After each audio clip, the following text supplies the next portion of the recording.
सर्वेपि सुखिनः सन्तु. नमस्कार. 64 कलांमध्ये महत्त्वाचे स्थान असणाऱ्या आणि धार्मिकदृष्ट्याही अनन्यसाधारण महत्त्वाची असणारी अशी रांगोळी.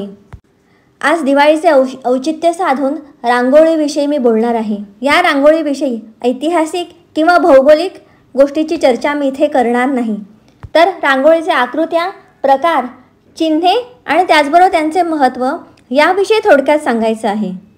रांगोळीचे प्रकार म्हणजे मुक्तहस्त रांगोळी, ठिपक्यांची रांगोळी, फुलांची रांगोळी, वाळूची रांगोळी, कोळशाची रांगोळी, त्याचबरोबर आता अतिशय प्रचलित असलेली संस्कार भारतीची मुक्तहस्त प्रकारची रांगोळी.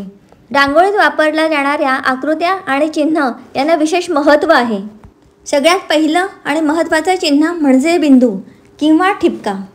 रांगोळीच्या केंद्रस्थानी असलेला छोटासा बिंदू मानवी अस्तित्वाचं दर्शन घडवतो. शक्तीचं उगमस्थान म्हणून बिंदूकडे पाहिलं जातं. दुसरं चिन्ह रेषा. रेषा ह्या वेगवेगळ्या आकाराच्या असतात. सरळ, तिरक्या, आडव्या, उभ्या, गोलाकार आणि लयदार. यामुळे रांगोळीला सौंदर्य प्राप्त होतो. रांगोळीतील आडव्या रेषा म्हणजे पृथ्वीवरील स्थिरता आणि उभ्या रेषा म्हणजे शक्तीचं प्रतीक आहे. तिसरं सगळ्यात शुभ चिन्ह म्हणजे स्वस्तिक. स्वस्तिकामधील उभ्या आणि आडव्या रेषा पृथ्वी आणि आकाश रेषा म्हणून ओळखल्या जातात. स्वस्तिकामध्ये सर्व देवता एकत्रित सामावलेले आहेत. असं हे स्वस्तिक धर्माचं प्रतीक आहे. तसेच स्वस्तिक गतिमान जीवनात एकाग्रता लाभावी त्याचप्रमाणे 4 दिशांचं हे शुभ प्रतीक आहे. शिवाय स्वस्तिक काढायला, रांगोळीतील स्वस्तिक काढायला अतिशय सोपं आणि सुटसुटीत असतं.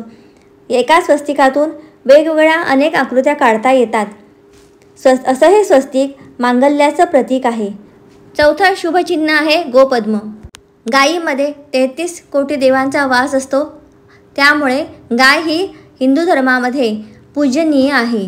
म्हणूनच गायीची पावलं म्हणजे गोपद्म रांगोळीमध्ये रेखाटली जातात.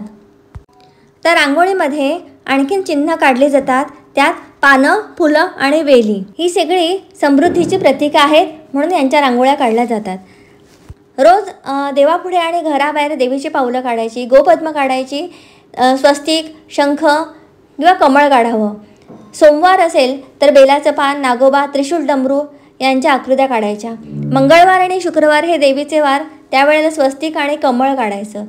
बुधवारी स्वस्तिक आणि विष्णूचं वाहन म्हणून गरुड काढता आलं तर काढावं.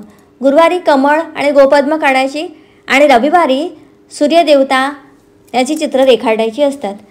आणि एखाद्या विशिष्ट सणाच्या दिवशी, उदाहरणार्थ नागपंचमीला नागदेवतेची रांगोळी काढतात. आणि म्हणूनच देवतांचं प्रतीक असलेल्या समृद्धी आणि मंगल चिन्हांचा समावेश असलेल्या या रांगोळीचं पावित्र्य आपण जपलं पाहिजे.